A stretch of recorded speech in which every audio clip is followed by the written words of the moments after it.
روح ہے اس باڈی کے لیے سافٹ ویئر. بات واضح ہو جائے, اللہ نے روح کا سافٹ ویئر انسان کے بدن میں ڈالا تاکہ یہ بدن حرکت کرے, اور اس سلطنت کے بادشاہ کو بنایا نفس, اور اس کے ہادی کو کہا کہ یہ ہادی اس کی عقل ہے. تو امام نے فرمایا کہ نفس میں گناہ کرنے کی صلاحیت ہے, اس لیے ہادی وہ نہیں ہے. پھر ہادی کون ہے؟ کہ ہادی ہے عقل. اس کا مطلب یہ ہے کہ آپ سب کا بدن ہے اور ہر ایک کے لیے اللہ نے ایک ہادی بنایا. آپ کا چھوٹا سا بدن, چھوٹی سی سلطنت, اور اس سلطنت کے لیے ایک چھوٹا سا ہادی.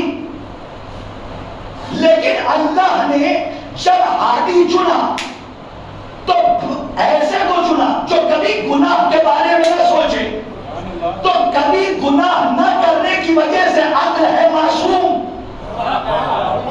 ارے سلامت رہیے, جو سمجھ رہے ہیں وہ تو بولے. کبھی عقل نہ کرنے کی وجہ سے عقل ہے معصوم. نہ عقل کی عصمت, خدا کی عصمت نہیں. دیکھیں عصمت کی کیٹیگریز ہیں. ایک ہوتا ہے بے گناہ اور معصوم, کرداس کاش کے سمجھا لے جاؤں. اور ایک ہوتا ہے بے عیب اور معصوم. جیتے رہو. جن لوگوں نے سبحان اللہ کا ان کو میرا سلام ہے, اور جنہوں نے نہیں کہا ان کو سمجھنے کی دعا. ایک ہے بے گناہ اور معصوم. ارے بچہ جب پیدا ہوتا ہے تو اس کو کہتے ہیں معصوم بچہ. کیوں کہتے ہیں؟ گناہ نہیں کرتا, اس لیے کہتے ہیں معصوم. تو اللہ اس لیے معصوم نہیں ہے کہ وہ گناہ نہیں کرتا, اس لیے معصوم ہے کہ اس میں کوئی عیب نہیں ہے. تو گناہ اور عیب میں کیا فرق ہے؟ کہ بھائی آپ آگے دیکھ سکتے ہیں, پیچھے نہیں دیکھ سکتے. یہ ہے آپ کا عیب, گناہ نہیں. یہ ہے لمیٹیشن کہ آپ آگے دیکھ سکتے ہیں, پیچھے نہیں دیکھ سکتے. لیکن رسول نے فرمایا اور علی نے کہا کہ تم آگے دیکھتے ہو, پیچھے نہیں دیکھتے. لیکن امام وہ ہوتا ہے,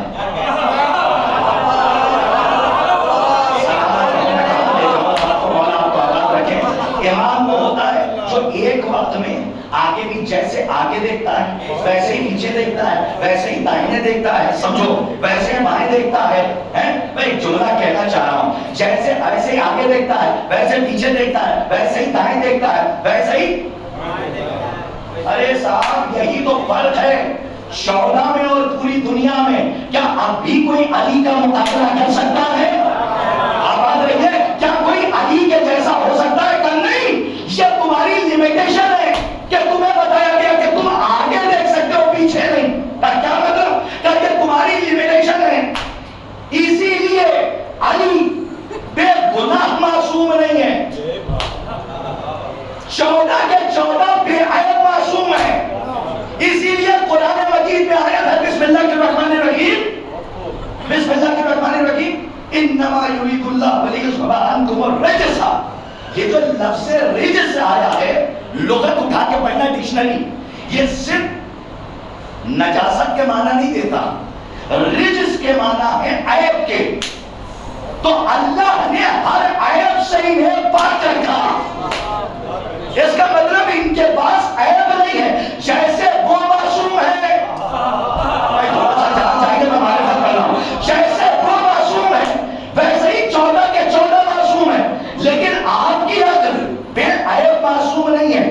بلکہ کیا ہے, بس میں نے یہی پہ تمام کیا. اس سے پہلے کہ بچے اٹھ کے باہر چلے جائیں, مجھے ڈر لگنے لگتا ہے نا, گھور کے دیکھنے لگتے ہیں. ایک صلوات پڑھیے محمد والے محمد پر.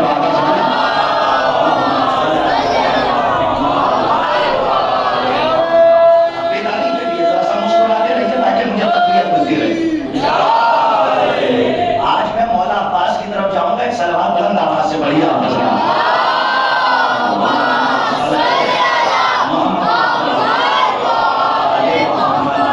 جہاں سے تھک جائیے گا وہاں سے اشارہ کر دیجیے گا, کیونکہ یہ باتیں پہنچانا بہت ضروری ہے. اور اگر مولا عباس تک نہ بھی جا پایا تو سرکار حجت تک تو آج میں چلا جاؤں گا, کیونکہ شب جمعہ ہے. اور آج ایک اہم موضوع پر مجھے بات کرنی ہے. میں ایک سوال کرنا چاہتا ہوں, یہیں سے سوال کر لوں تاکہ آپ اپنی گھڑی نہ دیکھیں اور اپنا چہرہ نہ دیکھیں اور اپنا لباس نہ دیکھیں, مجھے دیکھیں. تو آپ دیکھتے رہیے تاکہ میں بات پہنچاتا ہوں. اتنے مجمع میں ہاتھ اٹھائیں وہ لوگ کہ جن کو پتا ہے کہ رجعت کسے کہتے ہیں. میں نے کہا ہاتھ اٹھائیں. بھیا نوجوان میں سے کوئی ایک ہاتھ اٹھا دے. شرما کیوں رہے بھائی؟ ارے میں بھی ایک شریف انسان ہوں صاحب آپ کے سامنے. یہ بھی تب دیکھیے مجلس پڑھنے کا یہ مطلب نہیں ہے کہ خالی سنا کے چلا کے چلے جانا. مجلس کا مطلب یہ ہے کہ سمجھا کر چلے جانا. تو بہت اہم بات کر رہا ہوں اور ایسی بات ہے. رجعت کسے کہتے ہیں بھائی؟ ہاتھ اٹھا دیجیے. خالی بات پوچھوں گا نہیں میں پوچھوں گا. دیکھیے شجر صاحب نے پہلے اٹھایا تو بھائی آپ لوگ میں سے کوئی رجعت رے جیم عین تے رجعت کسے کہتے ہیں پتہ نہیں؟ بہت سے لوگ نہیں پتہ ہے. انہوں نے سر ہلایا نہیں. سنو اس سے پہلے سن لو کہ رجعت کے لیے امام نے کیا فرمایا. مولا فرماتے ہیں کہ جس کا رجعت پر ایمان نہیں وہ ہمارا شیعہ نہیں. اللہ اکبر. سنیے ڈریے گا نہیں. کیا فرمایا؟ جس کا رجعت پر ایمان نہیں وہ ہمارا شیعہ نہیں. اور جو ہمارے علماء عارفین گزر گئے انہوں نے اپنی کتابوں میں لکھا کہ نماز کے واجب ہونے سے زیادہ اور شراب کے حرام ہونے سے زیادہ جو معصومین سے حدیثیں صادر ہوئی ہیں وہ رجعت پر ہیں. تو اب کوشچن مارک ہے راجو صاحب. سوال یہ ہے کہ جب رجعت پر اتنی حدیثیں ہیں تو ممبر سے رجعت پہ پڑھائی ہوئی جاتا. میں پورے مجمع کی توجہ چاہ رہا ہوں اور بڑے عجیب ٹاپک کی طرف جا رہا ہوں. آپ نے کبھی کوئی مجلس 1 گھنٹے کی رجعت پہ سنی ہے؟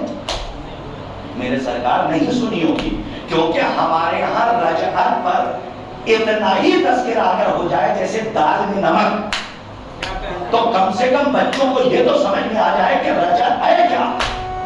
لیکن ہمارے یہاں نمک کے برابر بھی ذکر نہیں ہوتا کہ رجعت کیا ہے. سنیے رجعت کہتے ہیں پلٹنے کو. کس کو کہتے ہیں؟ ان بچوں کو تو اگر ان کی جڑیں مضبوط ہو جائیں گی. ہاں ہمارے کوپا گنج مئو میں اعظم گڑھ میں مئو ضلع ہے تو مئو میں ایک علاقہ ہے کوپا گنج. وہاں کے رہنے والے تھے مولانا شبیر نہیں زینالدین صاحب نہیں. وہ تو پورا معروف کوپا گنج. ہاں کوپا گنج کے. میں ان کی بات نہیں کر رہا ہوں. میں بات کر رہا ہوں مولانا شبیر حسین نجفی صاحب کی. وہ ہمارے پپو صاحب کے والد صاحب بیٹھے ہوئے ہیں.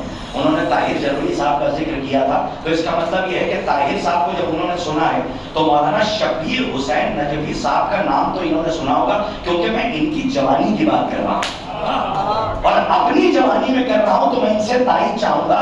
مولانا شبیر حسین نجفی بہت بڑے خطیب تھے, عالم تھے جو مشہد مقدس میں اشعار خطاب کرتے تھے اور رہنے والے تھے کوپا گنج کے. انہوں نے اپنی مجلس میں بڑی اچھی بات کی. انہوں نے کہا کہ فروع دین اور اصول دین یہ 2 چیزیں ہیں. توجہ پورے مجمع کی. فروع دین کی مثال شاخوں جیسی ہے. حیدر بھائی بڑی عجیب بات کر رہے ہیں, اللہ ان کے درجات بلند فرمائے. اور اصول دین کی مثال شرع جیسی ہے. تو اصول دین میں توحید ہے, عدل ہے, نبوت ہے, امامت ہے, قیامت ہے. اور فروع دین میں کیا ہے؟ نماز, روزہ, حج, زکات. اچھا کہہ لو یہاں پھر الجھاؤں میں تمہیں. جب تک الجھاؤں گا نہیں تب تک یہ لطف نہیں آئے گا ورنہ کچھ لوگوں کی آنکھیں بند ہونے لگیں گی. الجھا رہا ہوں. یہ بتاؤ تقلید اصول دین میں ہے یا فروع دین میں؟ جواب دو بھائی. کس میں؟ اچھا ٹھیک ہے ایک سوال کا جواب دو. فروع دین میں آتا کیا ہے؟ نماز, روزہ. سمجھو نماز, میں چلا جاؤں گا مجھے یاد رکھیے گا, نماز, روزہ, حج, زکات. راجو بھائی فروع دین میں تقلید ہے سب نے کہا. تو یہ بتائیے کیا کوئی ایسا مرجع تقلید ہے کہ جو مغرب کی 3 کے بجائے 4 پڑھوا دے؟ سلامت رہیے, سلامت رہیے. کوئی نہیں کرا سکتا نا. جو 3 کے بجائے 4 کوئی پڑھوا سکتا ہے؟ نہیں پڑھوا سکتا. اچھا ادھر دیکھو, صبح کی 2 کے بجائے کوئی 4 پڑھوا سکتا. اور اگر کوئی پڑھ بھی لے, تاریخ پڑھنے والوں کو میرا سلام ہے, آپ پہنچ گئے. اگر کوئی پڑھ دے یا پڑھا دے تو اس سے پیچھے والے کہتے ہیں آپ نے 4 پڑھا دی تو نشے میں کہتا ہے 2 اور پڑھا دوں. ارے مولا آپ کو آباد رکھیں. تو وہ ہمارا مجتہد نہیں ہے, وہ ہمارا مرجع تقلید نہیں ہے. تو یہ بتائیے کیا کوئی مرجع تقلید, میں تب دیکھیے بہت اہم بات کر رہا ہوں, مرجع تقلید کیا صبح کی 4 کا حکم دے سکتا ہے؟ نہیں نا, آنکھیں نہ ملیے. ذرا سمجھ کر دیکھیے, شاہ کی آنکھ گرا سکتا ہے؟ نہیں. تو فروع دین میں تقلید نہیں, نہ اصول دین میں, تو ہے کس میں؟ الجھانے والے آپ کو الجھا سکتے ہی نہیں. تو اب آپ الجھے نا تو میں کیوں بتا دوں, فروع دین میں تقلید نہیں ہے. فروع دین میں جو ارکان ہے اس میں جو شکیات ہیں اس میں تقلید ہے. نہیں, کاش کہ میری بات واضح ہو جائے. کوئی 3 کی 4 نہیں کر سکتا, کوئی 4 کی 8 نہیں کر سکتا, لیکن اگر نماز میں شک ہو جائے اور آپ پتہ نہ لگا پائیں, کاش کہ بات واضح ہو جائے, تو آپ اپنے عالم سے, میں صحیح بات بتا رہا ہوں آپ کو, کہ آپ اپنے عالم سے رجوع کریں گے کہ یہاں پہ کیا کیا جائے, دوبارہ نماز پڑھیں یا سجدہ سہو کریں. اسے کہتے ہیں عالم کی طرف رجوع کرنا. لیکن کوئی مرجع تقلید 3 کی 4 نہیں کر سکتا, 4 کی 8 نہیں کر سکتا, اور 2 کی 4 نہیں کر سکتا. اب ایک بات بتائیے, یہیں پہ روک کے مجلس تمام کر رہا ہوں. عزیزان گرامی, رجعت کسے کہتے ہیں؟ ایک طرف دیکھو, رجعت تو اس سے پہلے مولانا شبیر حسین نجفی مشہد میں اشرا پڑھ رہے تھے. کیا بات کہہ گئے, انہوں نے کہا اصول دین میں ہے توحید, عدل, نبوت. نہیں, صدائے واواہی نہ دیکھیے گا, مجلس کو دیکھیے گا جو میں پہنچا رہا ہوں. توحید, عدل, نبوت, امامت, قیامت, یہ ہے اصول دین. اور فروع دین کا نماز, روزہ, حج, زکات, یہ ساری چیزیں ہیں فروع دین. تو وہ فرماتے تھے, کیا بات کہہ گئے, وہ کہتے ہیں کہ فروع دین کی مثال راجو بھائی شاخوں جیسی, اصول دین کی مثال جڑوں جیسی. تو وہ فرماتے ہیں اگر کسی زمانے میں فروع دین میں کمی آ جائے تو فروع دین پہ زور نہ دینا, جڑوں کی طرف دیکھنا کہ کہیں ولایت کا پانی کم تو نہیں ہو رہا. مولانا بشیر حسین نجفی مرحوم اللہ درجات بلند فرمائے, انہوں نے پھر وضاحت کی, کہتے ہیں کہ جب شاخ کے پتے سوکھنے لگے, راجو بھائی کاش کے بات, جب شاخوں کے پتے سوکھنے لگے تو عقل مند وہ نہیں ہے کہ جو شاخوں پر پانی ڈالے. عقل مند وہ ہے جو شاخوں میں تازگی لانے کے لیے جڑ کو دیکھے کہیں کیڑے تو نہیں لگ گئے ہیں. ایک سلوات بلند آواز سے ارشاد فرمائیں.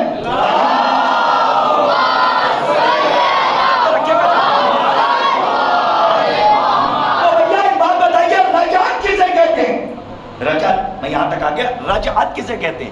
یہ ہندی والا رجت نہیں ہے, یہ ہندی والا رجت نہیں ہے. پھر بھی یہ کیا ہے, دیکھیں باتیں کرنے سے یہی سب ہوتا ہے. رے جیم عین تے, رجعت پلٹنا. سلامت رہیے. ابو حنیفہ, جیتے رہو, میں تھوڑا سا اور قریب کروں.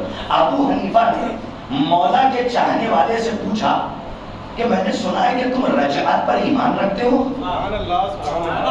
ہائے ہائے, کیا کیا چنا. تو ابو حنیفہ سے مولا کے چاہنے والے نے کہا بے شک جس کا رجعت پر ایمان نہیں ہے, معصوم نے فرمایا وہ ہمارا شیعہ نہیں ہے.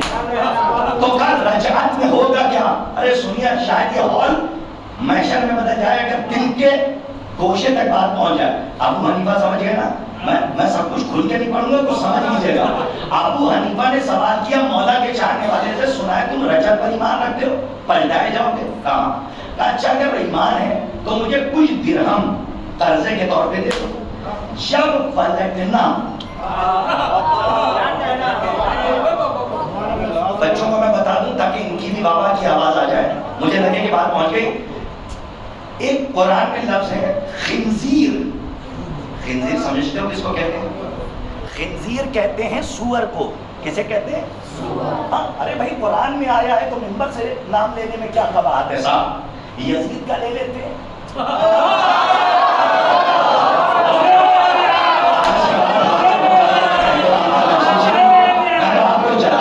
جیتے رہیے تاکہ بات پہنچ جائے. سلامت رہیے. کچھ لوگوں نے کہا مولانا لفظ کتا نہ کہا کیجیے. جب قرآن میں اللہ نے کہہ دیا معصوم نے اپنی حدیثوں میں استعمال کیا تو ہم کوئی آسمان سے الگ سے اترے سمجھانے کے لیے؟ تو بچوں کو کہ سور کو عربی میں کیا کہتے ہیں؟ ہاں پھر دوہراؤ، کیا کہتے ہیں؟ ہاں تاکہ یہ واقعہ سمجھ میں آئے اس لیے بتا رہا ہوں، کیا کہتے ہیں؟ خنزیر۔ تو مولا کے چاہنے والے سے ابو حنیفہ نے سوال کیا، توجہ پورے بننے کہ یہ بتاؤ تمہارا رجعت پر ایمان ہے؟ کہا ہے۔ تو مذاق اڑاتے ہوئے اس نے کہا کہ کچھ درہم مجھے ادھار دے دو، جب پلٹو گے تو مجھ سے لے لینا۔ علی کا چاہنے والا تھا، جیسا سوال ویسا جواب، کب میں جتنے مانگ رہا ہے اس سے زیادہ دے دوں گا، لیکن کوئی ایسا گواہ لا کے دے کہ جب تو رجعت میں پلٹایا جائے گا تو اپنی شکل میں آئے گا۔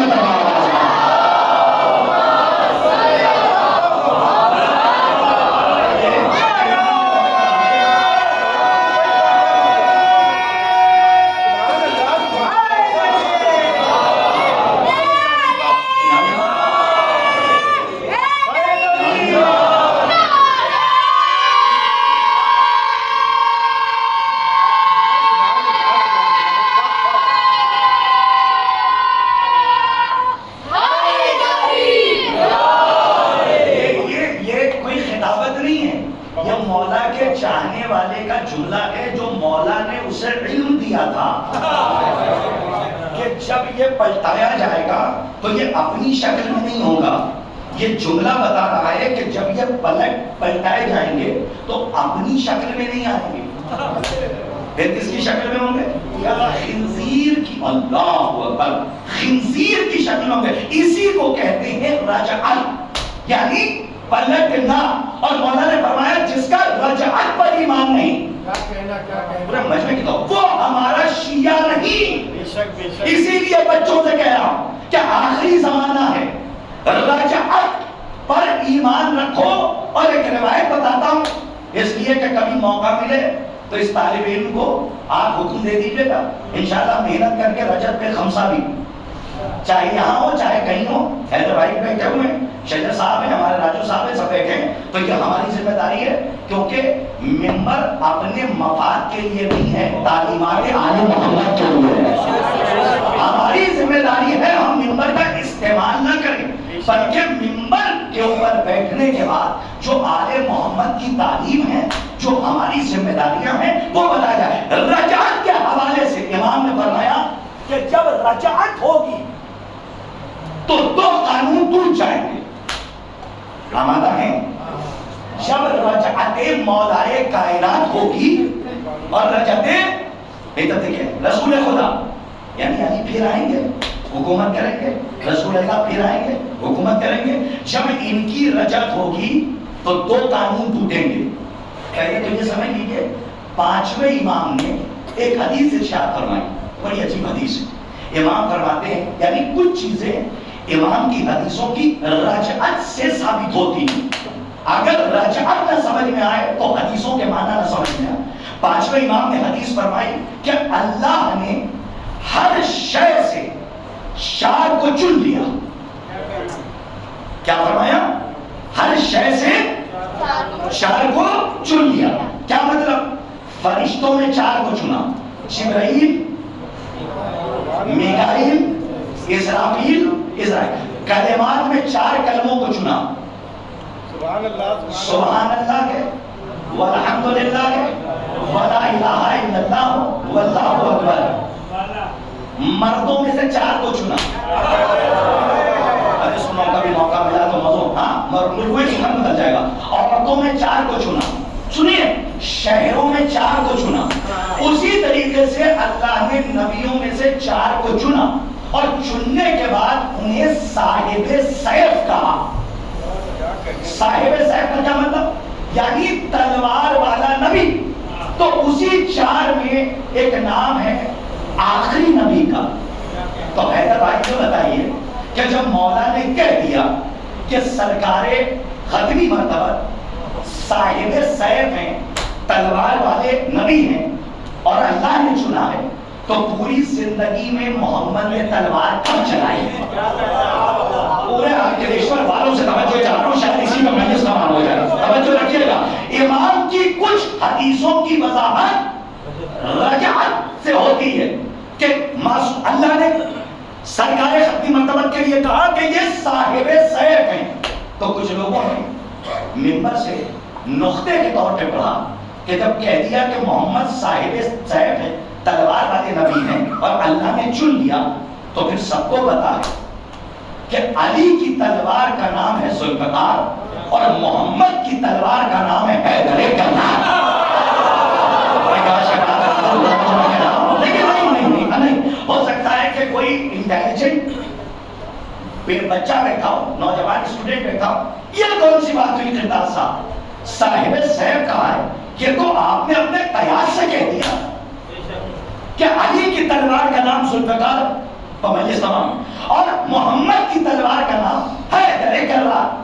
جب ہم نے رجعت پر مطالعہ کیا، مولا نے بھیک دی، جب ہم نے کتابوں کو ڈھونڈا تو رجعت پر ایک روایت ملی کہ جب رسول، انشاءاللہ لطف آئے گا، جب رسول اور علی کی رجعت ہوگی تو مولا فرماتے ہیں دو قانون ٹوٹیں گے۔ پہلا قانون کہا جب علی اور اس کی قیمت دیجیے گا، جب علی اور رسول دوبارہ پلٹیں گے تو پہلا قانون یہ ٹوٹے گا کہ علی کے ہاتھ میں عصا ہوگا، محمد کے ہاتھ میں تلوار ہوگا۔ سلامت رہیے، آپ نے قیمت نہیں دی ہے جو روایت میں نے آپ تک پہنچائی ہے۔ کیا فرمایا معصوم نے؟ علی کے ہاتھ میں عصا ہوگا اور محمد کے ہاتھ میں تلوار۔ اور آگے معصوم فرماتے ہیں کہ علی کا کام ہوگا نشان لگانا۔ کیا ماحول ہوگا؟ علی کا کام ہوگا نشان لگانا اور علی رسول کا کام ہوگا تلوار چلانا۔ پہلا قانون یہ ٹوٹا کہ محمد نے کبھی تلوار نہیں اٹھائی اور نہیں چلائی، توجہ نہیں چلائی، پوری زندگی دیکھ جاتی ہے، رحمت للعالمین ہے۔ ہاں، زندگی میں جتنی جنگیں ہوئی ہیں سب میں رسول نے تلوار، یعنی تلوار سے نہیں یاد کیا جاتا رسول کو، رحمت سے یاد کیا جاتا۔ یہی وجہ ہے کہ جب علی آ گئے تو کسی میں ہمت نہیں تھی جو محمد کو کچھ کہہ دیتا، کیونکہ تلوار کی طرح علی چل رہے تھے محمد کے ساتھ۔ لیکن رجعت جب ہوگی، جب یہ پلٹائے جائیں گے تو پہلا قانون یہ ٹوٹے گا، کاش کے دوسرے پہ آپ بول لیں، پہلا قانون یہ ٹوٹے گا کہ علی کے ہاتھ میں عصا ہوگا، محمد کے ہاتھ میں تلوار ہوگی۔ اور مولا فرماتے ہیں دوسرا قانون یہ ٹوٹے گا کہ بنو ہاشم نے کسی میدان میں بھاگتے ہوں کا پیچھا نہیں کیا۔ کیا قیمت دی ہے آپ نے، توجہ، بھاگتے ہوں کا پیچھا نہیں کیا۔ معصوم فرماتے ہیں جب رجعت ہوگی اور جب پلٹائے جائیں گے تو جب رسول اللہ ابلیس کو قتل کرنے کے لیے آگے بڑھیں گے تو ابلیس بھاگے گا تو رسول دوڑا کر اسے قتل کریں گے۔ یہ ہے رجعت، یعنی دو قانون ٹوٹیں گے۔ پہلا قانون کہ محمد نے تلوار نہیں اٹھائی، تلوار اٹھائیں گے۔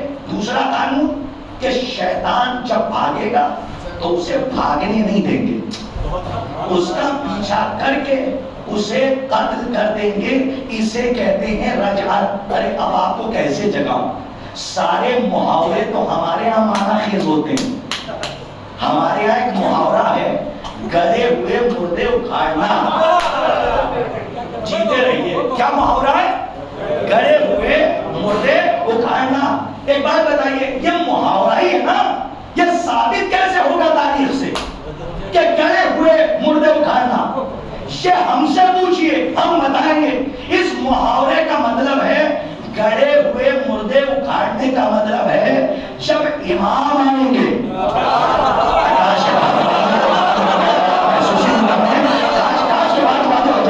ایک منڈی چیچارا محاورے نہیں پڑھو، سلام کریے محمد علیہ محمد۔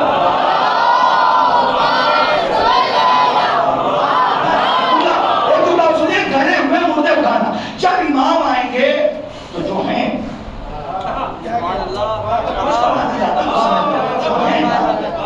ان کو قبروں سے اکھاڑا جائے گا اور نکالا جائے گا. اور سنو یہ روایت ہے کہ جنہوں نے در جلایا ہے انہیں امام کی خواہش ہے کہ اب جلایا جائے اور جلانے کے بعد فضا میں ان کی خاک کو اڑا دیا جائے. یہ میں اپنی خطابت نہیں کر رہا ہوں, یہ روایت کے فکرے ہیں کہ مولا کی تمنا ہے کہ انہیں جلایا جائے درخت پہ لٹکا کر اور اس کے بعد ان کی راکھ کو ہوا میں اڑا دیا جائے. اب اگر کوئی بہت بڑا عابد اور ساجد بنے اور کہے کہ آپ 9 ربیع الاول کو کیا کرتے ہیں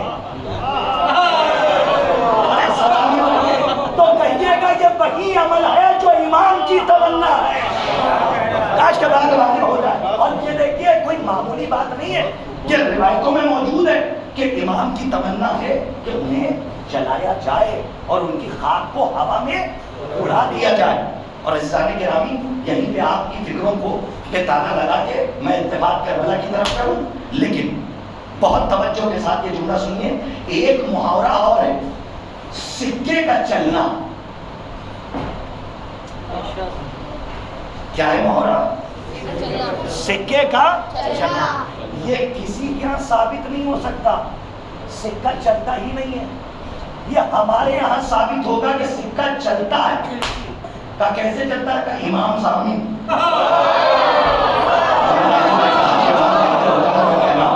تھوڑا سا جاگیا بھائی, میں تو سمجھا رہا ہوں. ہاں امام, یہ مذہب حق ہے, یہ ریزننگ کا مذہب ہے. یہاں سوال کیجئے تو جواب دیا جائے گا.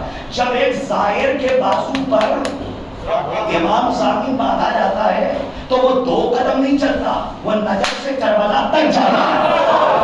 تو اس کا مطلب صرف وہ نہیں چل رہا ہے, وہ جو محاورہ ہے نا سکے کا چلنا, یہ بھی علی کا مذہب بتائے گا کہ سکہ چلتا کیسے ہے.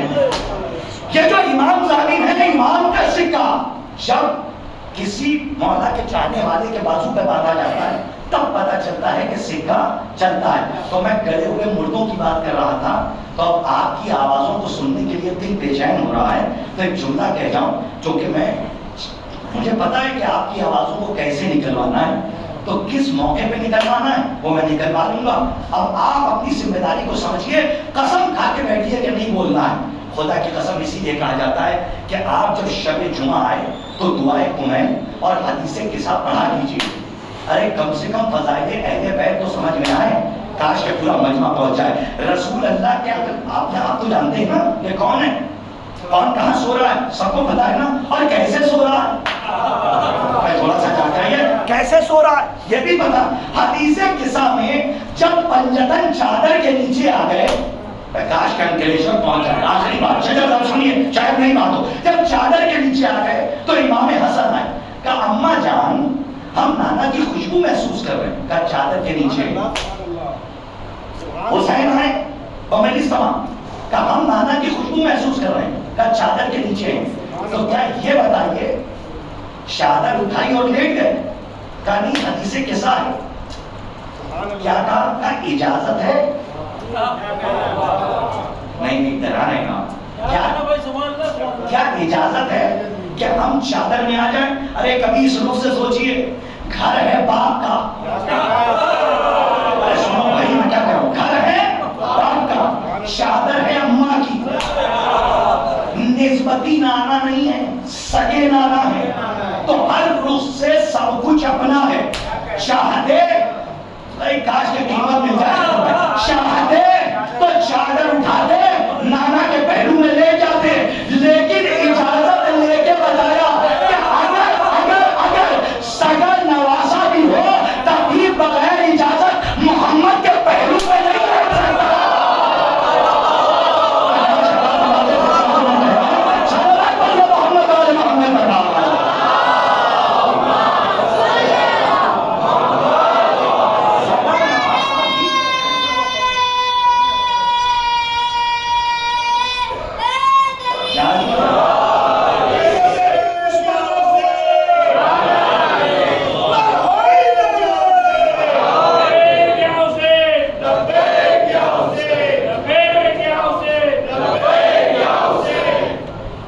اگر سگا نواسا بھی ہو تو محمد کے پہلو میں بغیر اجازت اور جس سے فاطمہ ہی راضی نہ ہو، اللہ، جس سے بی بی ہی ناراض گئی ہوں. ایک تو ناراضی اور دوسرے بغیر اجازت کے رسول کے پہلو میں قبضہ، یعنی دونوں طریقے سے مجرم. کیا اب بھی کوئی کہے گا، کل میں نے ڈیفینیشن سمجھائی، کیا اب بھی کوئی کہے گا کہ احترام کرو اور آپ کر لیں گے؟ یاد رکھیے گا، بچوں کو سمجھا رہا ہوں، جڑیں مضبوط ہوں تو پھل اچھے آتے ہیں. اسی لیے بچوں سے کہہ رہا ہوں، معصوم کی حدیث ہے کہ رائی کے دانے کے برابر بھی اگر کوئی اہل بیت کے دشمنوں کی مروت، سافٹ کارنر، محبت نہیں مروت لے کر اور سارے اعمال لے کر، عابد اور زاہد بن کر، لیکن رائی کا دانہ بہت چھوٹا سا ہوتا ہے، سرسوں جسے کہتے ہیں، رائی کے دانے کے برابر بھی کوئی ہمارے دشمنوں کی مروت لے کر محشر میں پہنچے گا تو سارے اعمال نہیں، ایکم 1,24,000 انبیاء مل کے بھی شفاعت کریں تو اللہ بخشش نہیں کرے گا. اور ذمہ داری کے ساتھ یہ بات کہہ رہا ہوں، شیعہ ہونا یہ کمال نہیں ہے، شیعہ رہ کر مر جانا. یہ آپ فخر نہ کیجئے کہ شیعہ کے گھر میں پیدا ہو گئے. شیعہ کے گھر میں پیدا ہونا کمال نہیں، آخری سانس علی کی ولایت پہ نکلے یہ کمال ہے. اور انشاءاللہ کل گفتگو یہیں سے آگے بڑھ جائے گی. کچھ اہم باتیں ہیں جو ہر مجلس میں آپ کی خدمت میں عرض کروں گا، یہ میری اپنی ذمہ داری ہے. اور گھبرائیے گا نہیں، جہاں پہ بلوانا ہوگا وہاں میری ذمہ داری ہے. جیسے میں نے آج 2 مرتبہ آپ سے بلوا لیا کہ آپ کی زبان 32 دانتوں کے پہرے سے آزاد ہوئی اور آپ نے نعرہ بھی لگایا، لیکن نعروں کے ساتھ ساتھ کم سے کم کچھ میسج اور کچھ ایسی چیزیں جو ہمارے نوجوانوں کے کام آئیں. اب اگر کوئی خطیب ذاکر پوچھ لے کہ رجعت کسے کہتے ہیں تو ہمارے بچے بتا تو پائیں گے کہ رجب کسے کہتے ہیں. ایک صلوات بلند آواز سے ارشاد فرمائیں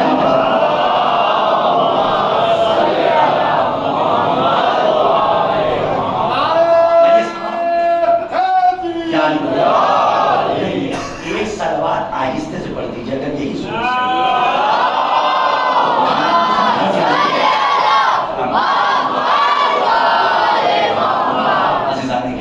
جب مولا اس دنیا میں تشریف لائیں گے، دنیا میں تو ہیں، مولا کا مطلب یہ ہے، دنیا کا مطلب ہم اس لیے کہتے ہیں جب مولا کا ظہور ہوگا تو مولا اپنی جدہ کے قاتلوں کو سزا دیں گے. اللہ کو یہ کون قاتل ہے؟ ذرا کبھی یوں سوچا کرو تو پورا بدن کانپ جائے گا کہ جہاں پر ایوب کا صبر دم توڑ دے وہاں سے صبر حسین کا آغاز ہوتا ہے، اور جو حسین کے صبر کی مرکز ہے اسے فاطمہ کہتے ہیں. یعنی اگر بی بی زہرا جیسی ماں نہ ہوتی کربلا کا وجود نہ ہوتا. حسین کے پہلو میں جو دل دھڑک رہا ہے یہ کس کا دل ہے؟ یہ فاطمہ زہرا سلام اللہ علیہا کا دل ہے. عزیزان گرامی، اتنی بڑی صبر کی ملکہ کہ جو حسین کے صبر کا مرکز ہو. اللہ جانے کہ ظالموں نے کیسا ظلم کیا تھا بی بی پر کہ بی بی کو کہنا پڑا کہ اے میرے والی و وارث میرے جنازے میں سب آئیں، لیکن نام لے کے کہا فلاں فلاں فلاں اے علی میرے جنازے میں نہ آنے پائیں. خدا کی قسم جب رات ہو جائے نا اور اپنے گھر میں لیٹنا تو اس جملے کے اوپر غور کرنا کہ جو حسین کے صبر کی مرکز ہو کہ جسے زہرا کہتے ہیں، آخر کون سا ایسا ظلم ظالموں نے کیا تھا کہ بی بی زہرا کو کہنا پڑا اے میرے والی و وارث میرا جنازہ رات کی تاریکی میں اٹھائیے گا اور فلاں فلاں فلاں میرے جنازے میں نہ آنے پائے. عزیزوں بتائیں کیا کیا ظلم کیا ہے. کسی شاعر کا عجیب مطلع ہے، وہ کہتے ہیں کہ بطول رو پڑی فضا کو یہ بتاتے ہوئے، بطول رو پڑی فضا کو یہ بتاتے ہوئے حسن نے دیکھا ہے مجھ کو تماچے کھاتے ہوئے. اجرکم علی الصحابہ اجرکم علی اللہ. آپ کی آوازیں بلند ہو گئی ہیں، خدا آپ کو کوئی غم نہ دے. اتنے سخت مسئلے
ظلموا ينقلب ينقلبون انا للہ و انا الیہ راجعون رضاً بقضائہ و تسلیما لامرہ پالنے والے اس عظیم سی عبادت و شرف قبولیت عطا فرما جو مقروض ہم کے قرض کو غیب سے ادا فرما.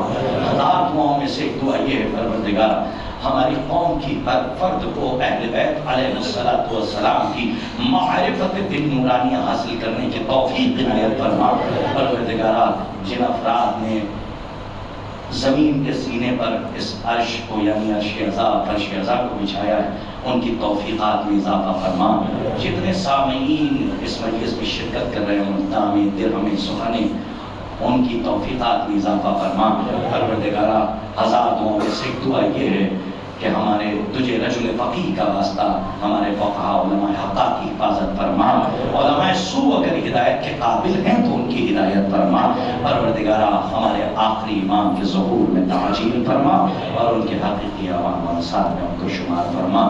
وتقبل منا انک انت السمیع العلیم. ماتم اسیروں میں